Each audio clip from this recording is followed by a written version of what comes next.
Dernière génération construite et équipée par des partenaires comme les éléments français du Sénégal, l'accouchement sera gratuit pour toutes les femmes. Et puis dans les préparatifs de la campagne pour les législatives, le tirage au sort de l'ordre de passage des listes et coalitions a été fait. Cela concerne le journal de la campagne et la RTS se mobilise pour relever le défi de la couverture. Mais tout d'abord, sachez que le président de la République a présenté cet après-midi ses condoléances à l'ancien président Abdou Diouf. C'est suite au décès de Habib Thiam, grand ami de l'ancien chef de l'État. Très touché par ce geste, Abdou Diouf a marqué toute sa gratitude au président Macky Sall pour les honneurs qu'il a rendus à l'ancien Premier ministre. C'est un reportage de Oumar Nying.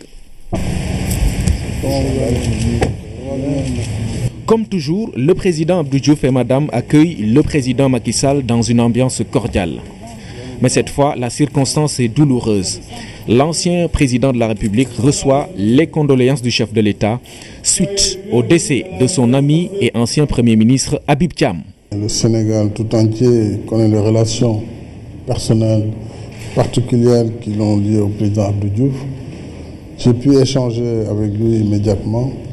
Et il m'a fait savoir qu'il se rendrait au Sénégal très prochainement en compagnie de Mme Elisabeth Diouf pour venir apporter ses condoléances à la famille du disparu Markel Dey. Donc, après la levée du corps, il était dans mon devoir de venir lui présenter personnellement mes condoléances à la suite de la disparition du Premier ministre Habib Thiam, que j'ai connu aussi tardivement, certes, mais pour qui aussi j'ai eu un plus grand respect et une grande considération, et pour qui j'avais de l'estime. Et comme le président Diouf était son meilleur ami, je suis venu lui présenter les condoléances au nom de toute la nation sénégalaise, en mon nom personnel, au nom aussi de mon épouse. Très sensible au geste du président de la République, le président Diouf l'a vivement remercié pour avoir rendu à Habib Thiam tous les honneurs dus à son rang. C'est un très beau geste dans la tradition de notre pays, le Sénégal, dans la tradition aussi des États qui sont fondés sur des valeurs, des vertus, des principes.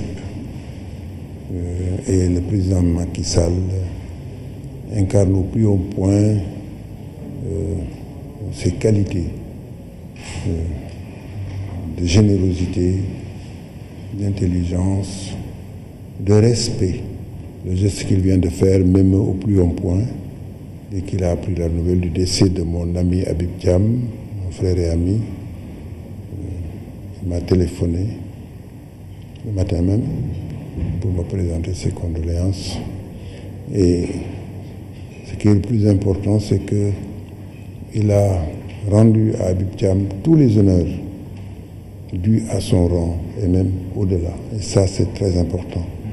Vous savez, dans le monde où nous vivons, de plus en plus, la notion de respect disparaît dans certaines zones, même à des niveaux très élevés. Alors, je suis heureux de voir que le président Macky Sall continue à cultiver le respect dû à son peuple, le respect dû à sa fonction, le respect dû aux individus, quels qu'ils soient, le respect dû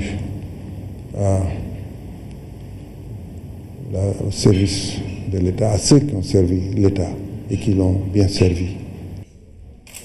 En faisant un témoignage sur l'illustre disparu, le président Diouf a marqué au président Macky Sall toute sa gratitude pour l'assistance qu'il a apportée au Premier ministre Habib Thiam. Habib Thiam, c'était vraiment un peu mon grand frère, mais surtout mon ami. Et il a été 2 fois Premier ministre avec moi, 83-84, de 91 à 97. Et il a toujours fait un excellent travail. Et je sais que le président Macky Sall, malgré la lourdeur de ses charges, a pris le temps d'aller la nuit rendre visite à Habib Thiam chez lui Et c'était très bien perçu parce qu'à ce moment-là, nous étions tous inquiets. Et ce jour-là, c'est comme si le président Macky Sall avait donné une nouvelle vie au Premier ministre Habib Thiam. Parce qu'il était rayonnant, discret. Et le lendemain, il m'a parlé de cet entretien avec beaucoup d'énergie, beaucoup de ferveur. Et voilà, je ne peux encore une fois qu'exprimer ma gratitude en mon nom personnel, au nom de mon épouse, à Monsieur le Président de la République et Madame Sall, pour tout ce qu'ils font pour les Sénégalais, pour le Sénégal, pour l'Afrique et pour le monde, comme je l'ai répété à l'UNESCO récemment. Dans l'entretien qu'ils ont eu, les présidents Macky Sall et Abdou Diouf ont partagé des réflexions sur le Sénégal, l'Afrique et le monde. Comme il est d'usage, le chef de l'État a loué la grande sagesse de son prédécesseur, là où l'ancien chef d'État a apprécié les hautes qualités d'homme d'État du président Macky Sall. Les condoléances du chef de l'État au président Abdou Diouf après la disparition de son ancien Premier ministre Habib Thiam. Le président Macky Sall, qui a également reçu Georges Weah, l'ancienne star du football et candidat à la présidentielle libérienne d'octobre prochain. Il est venu consulter le chef de l'État dans ce cadre et Georges Weah s'est dit content de cet entretien avec le chef de l'État qui va dans le sens d'un processus électoral apaisé. Il est au micro d'Omar Nying. C'est un grand plaisir pour être là au Sénégal, à Dakar surtout, et pour faire ces visites honorables, son Excellence, M. Macky Sall. Je suis un candidat et c'est mon responsabilité pour aller voir le chef d'État pour demander le process qui arrive dans 4 mois, en octobre, notre élection. Tout on demande, c'est pour encourager tout le monde pour faire un process très transparent et pour laisser la démocratie pour l'intérêt des hommes chez nous. Et surtout, c'est un grand frère aussi qui j'ai beaucoup de respect et pour le saluer aussi. C'est toujours bien avec lui. Je suis très content. C'est un président qui veut voir l'Afrique qui progresse. Et je crois à partir de là, il faut l'écouter parce qu'il est très important dans la région de CEDEAO. Autant je suis même de CEDEAO et je crois qu'il faut écouter tous nos leaders dans CEDEAO. Et avant le procès, ça commence. Je suis très content. Le président de la République a reçu le président de la commission de l'UEMOA, Abdallah Bourema, est venu exprimer sa gratitude au président Sall pour sa contribution à son élection. L'occasion a été saisie pour recueillir les avis et orientations du chef de l'État sur l'avenir de l'Union. Abdallah Bourema est toujours au micro de Omar Nying. Mon entretien avec le président de la République a porté principalement sur 3 points. Premièrement, j'ai tenu à venir exprimer à Monsieur le Président de la République, au nom du Collège des commissaires et au mien propre, notre profonde gratitude pour la confiance placée en nous nommant commissaires au titre de nos États respectifs. Nous en sommes honorés et me concernant particulièrement, j'ai tenu à exprimer au chef de l'État ma reconnaissance pour la confiance qu'il a bien voulu partager avec son frère et ami le président Issouf Mahamadou de la République du Niger, qui m'a fait l'honneur de proposer ma candidature au poste de président de la commission, candidature qui a été validée le 10 avril 2017 à Abidjan.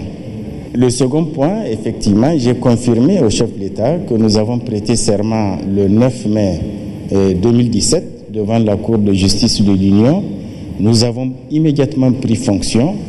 Nous avons expliqué au personnel les objectifs visés par la conférence des chefs d'État et de gouvernement, expliqué également les objectifs de la rationalisation au niveau de l'Union, qui est tout à fait un processus naturel pour une institution qui a 25 ans d'âge. Enfin, le troisième point, en ce début de notre mandat, nous avons souhaité recueillir les conseils avisés et la vision du chef de l'État sur l'avenir de l'Union, sur les grands chantiers de l'Union, sur les objectifs à atteindre au cours de notre mandat.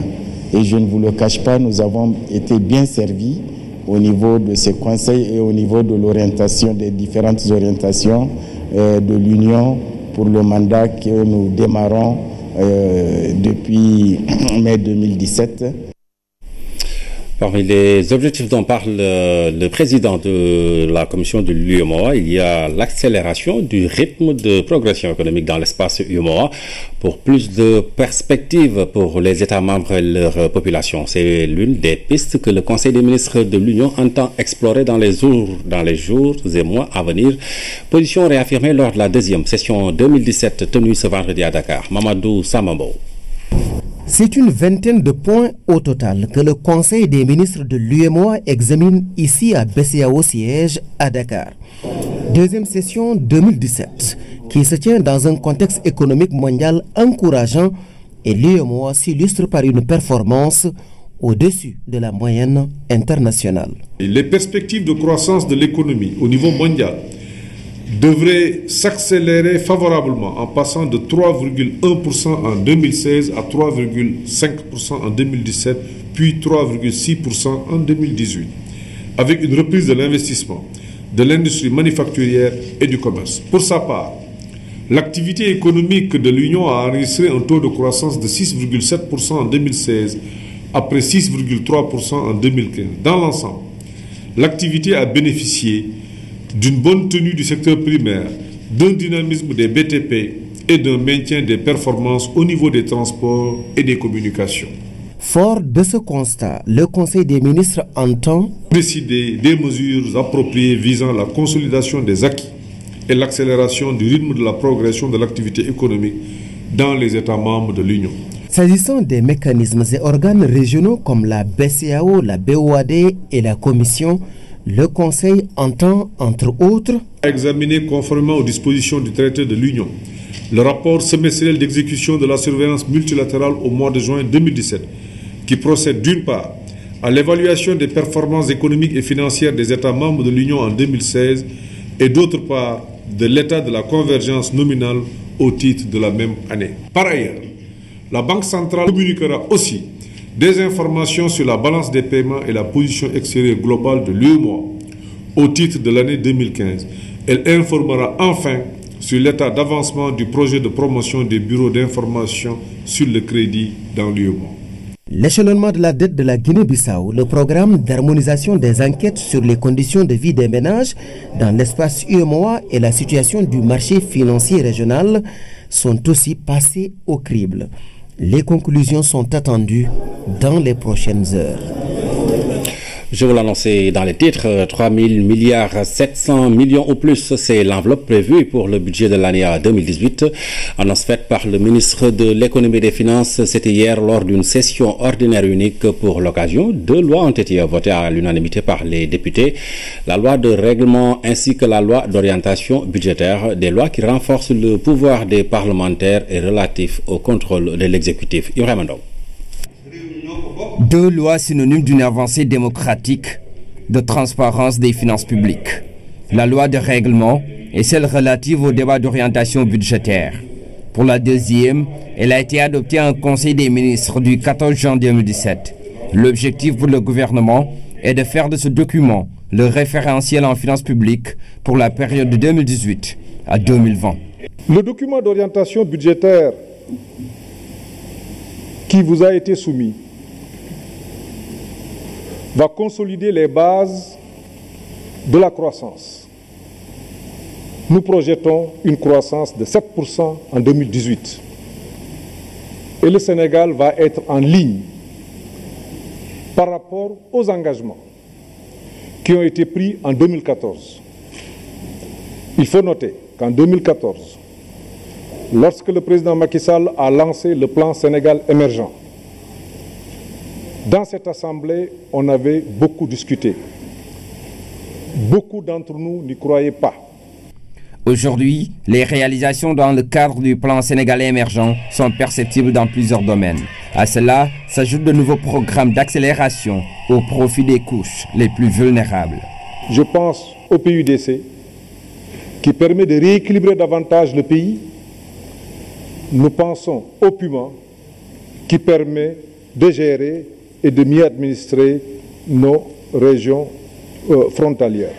Les députés se sont aussi penchés sur un autre projet de loi, la loi des règlements, une disposition révolutionnaire qui permet aux élus du peuple de pouvoir contrôler l'activité gouvernementale.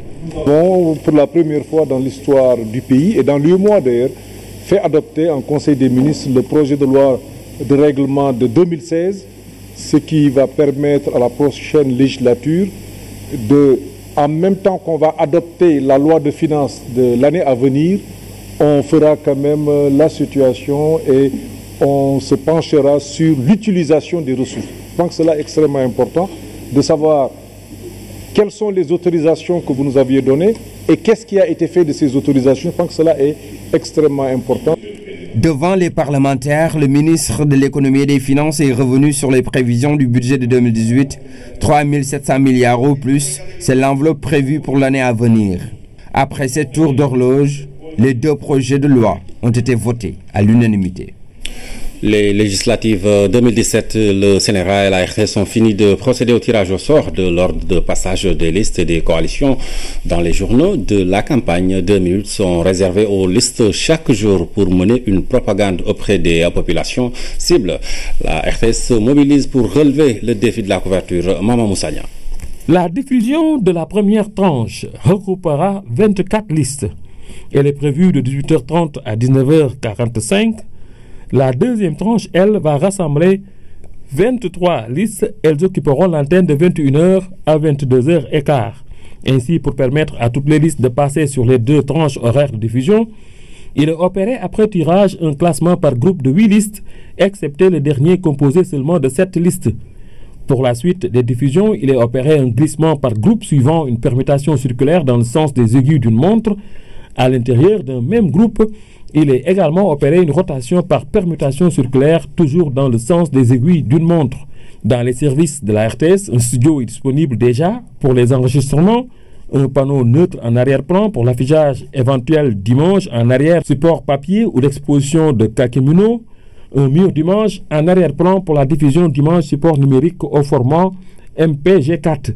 Le premier enregistrement est prévu le vendredi 7 juillet. Chaque liste dispose de 30 minutes pour parfaire son enregistrement. Sur le terrain, pour respecter l'égalité de traitement, la RTS a mis à la disposition de chaque liste du bloc 1, par exemple, durant les 5 premiers jours, une équipe. Pendant ce temps, le bloc 2 enregistre en studio à Dakar et ailleurs dans le Sénégal, dans les studios des stations régionales de la RTS. Les 5 jours suivants, le bloc 2 bénéficie d'équipes de reportage et le bloc 1 enregistre en studio. Ces élections constituent ainsi pour la RTS un défi à relever.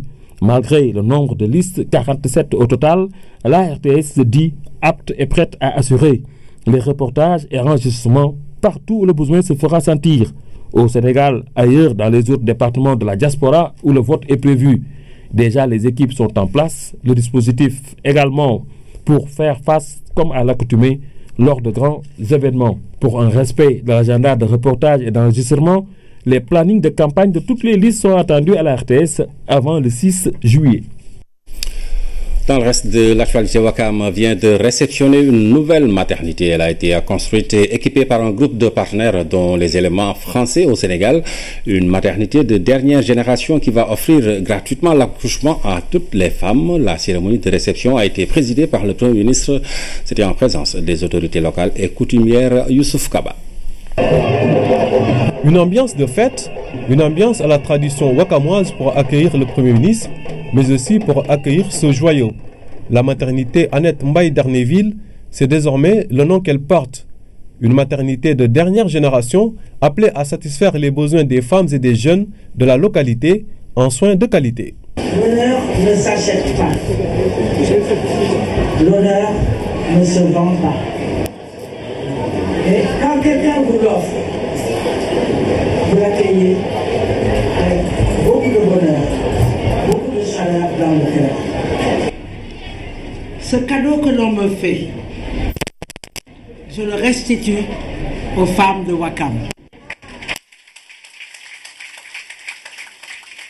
Chaque fois que vous verrez mon nom, de chacune d'entre vous, et je dis aux dames qui sont par là, de chacune d'entre vous, sache que c'est son nom. Cette belle maternité ne saurait trouver meilleure marraine que notre respectée tante, Madame Annette Mbaye d'Erneville, ici présente. Tata Annette, la décision de donner votre nom à cet établissement au service des enfants et des femmes n'est ni un hasard, ni un choix fortuit.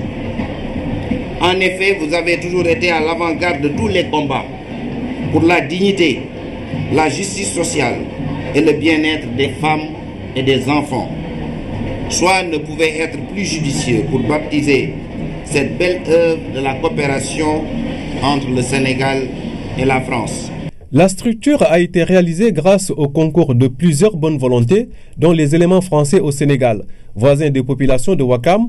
Cette initiative magnifiée par le Premier ministre, qui salue également la mesure de gratuité des accouchements au niveau de cette maternité. 50 partenaires qui ont participé à la rénovation et la construction de la maternité de Ouakam. Cette situation m'honore et me permet de magnifier les actes louables posés par les éléments français au Sénégal. Mention spéciale alors aux éléments français du Sénégal qui ont conçu et réalisé ce projet en accord avec le ministère de la Santé et de l'Action sociale. Les collègues partenaires, les 50 et moi-même, les remercions. Aujourd'hui, les populations de Ouakam disposent d'un joyau comprenant une maternité, un service pédiatrique et une école d'application pour sages-femmes de premier choix. Construit sur une superficie de 800 mètres carrés, pour un coût de 420 millions de francs CFA, ce complexe médical Annette Mbaye d'Erneville, composé de 2 niveaux, de 4 salles de préparation et d'accouchement, de 5 chambres autonomes, de 15 lits et de 15 berceaux, d'un ascenseur pour les personnes à mobilité réduite, permet d'offrir aux populations un plateau technique de qualité. Ce geste d'une grande humanité à l'actif des éléments français au Sénégal ne saurait nous surprendre. Cette maternité vient renforcer l'offre de soins à Dakar et au Sénégal en général. Elle renforce également le plateau technique médical que l'on veut inclusif, dira le Premier ministre. Le lien entre dérèglement climatique et l'émergence de certaines maladies est bien établi. C'est la réflexion qui a dominé les débats qui marquent la célébration de la journée de la Renaissance scientifique de l'Afrique organisée par l'Académie nationale des sciences et techniques du Sénégal. Cette journée a été aussi l'occasion de primer les meilleures thèses des écoles doctorales au Moubalé. L'impact des facteurs environnementaux sur la santé est de plus en plus reconnu. C'est pourquoi l'Académie nationale des sciences et techniques du Sénégal a axé sa réflexion sur ce lien en célébrant la journée de la Renaissance scientifique de l'Afrique. En développant le thème santé, environnement et changement climatique, les membres de la NSTS se sont appesantis sur l'émergence de certaines maladies liées au dérèglement climatique qui touchent les humains et les animaux. Car vous le savez, beaucoup de maladies, beaucoup d'épidémies, pour ne pas dire de pandémies, ont de plus en plus une origine animale. C'est-à-dire que ce qui porte la maladie, c'est un animal. Nous avons eu récemment la maladie Ebola. Il y a la fièvre de la vallée du Rift. Et il y a beaucoup d'autres maladies qui sont plus courantes même, qu'on les oublie, qui sont un lien fort entre l'homme, l'animal et le climat. Et c'est ce qui fait qu'il est important de comprendre ce processus. Le débat sur le lien entre santé globale et environnement démontre le rôle de sentinelle que les scientifiques peuvent jouer. Cette année, comme les années précédentes, l'Académie nationale des sciences et techniques du Sénégal choisit toujours un thème important qui par la suite a des prolongements importants. Cette journée de la Renaissance scientifique de l'Afrique a été aussi l'occasion